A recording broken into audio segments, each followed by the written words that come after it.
അള്ളാഹു 30 ദിവസവും നോമ്പ് പിടിക്കാനുള്ള ഭാഗ്യം തരണേ പടച്ചോന്. ആഫിയത്തും ദീർഘായുസ്സും നൽകണേ തമ്പുരാനെ. റമളാൻ നമ്മളിലേക്ക് കടന്നു വരുന്നു. റമളാൻ നമ്മളിലേക്ക് വരുമ്പോ നമുക്ക് നോമ്പ് പിടിക്കാൻ പറ്റാത്തൊരവസ്ഥ വന്നാൽ എന്ത് ചെയ്യും? നമുക്ക് തറാവീഹ് നിസ്കരിക്കാനോ ഒന്നും ചെയ്യാൻ പറ്റാത്തൊരവസ്ഥ വന്നാൽ എന്ത് ചെയ്യും? അള്ളാഹു നമ്മളെ കാത്തിരക്ഷിക്കുമാറാകട്ടെ.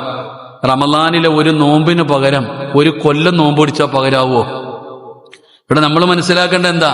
റമളാനിലെ ഒരു നോമ്പിന് പകരം ഒരു കൊല്ലമല്ല, ജീവിതകാലം മുഴുവനും നോമ്പ് പിടിച്ചാൽ ആ നോമ്പിന് പകരമാവില്ല. അതാ നോമ്പിന്റെ പ്രതിഫലം എന്താ അള്ളാഹ്ക്ക് മാത്രമേ അറിയൂ. ഉസ്താദന്മാര് പറയും നോമ്പ് പിടിക്കുന്നവനെ റയ്യാൻ എന്ന് പറയുന്ന വാതില് വിളിക്കുന്നു. അതൊന്നും അല്ല പ്രതിഫലം. റമളാൻ മാസത്തിൽ നോമ്പ് പിടിക്കുന്നതിന്റെ പ്രതിഫലം അള്ളാഹ്ക്കേ അറിയത്തുള്ളൂ. എന്താന്ന് ഞങ്ങൾക്കൊന്നും അറിയില്ല. അള്ളാഹുവിന് മാത്രമേ അറിയൂ റമളാനിൽ നോമ്പ് പിടിച്ചാൽ കിട്ടുന്ന പ്രതിഫലം എന്താണെന്ന്. അള്ളാഹു പ്രതിഫലം നമുക്ക് നൽകുമാറാകട്ടെ. അതുകൊണ്ട് റബ്ബിനോട് ആത്മാർത്ഥമായി ദുആ ചെയ്ത് നമുക്ക് കാത്തിരിക്കാം. അള്ളാഹു നമുക്ക് ഈ പരിശുദ്ധമായ റമളാൻ അള്ളാഹു നൽകി അനുഗ്രഹിക്കുമാറാകട്ടെ. ഒരുപാട് നന്മകൾ ചെയ്യാൻ അള്ളാഹു ഭാഗ്യം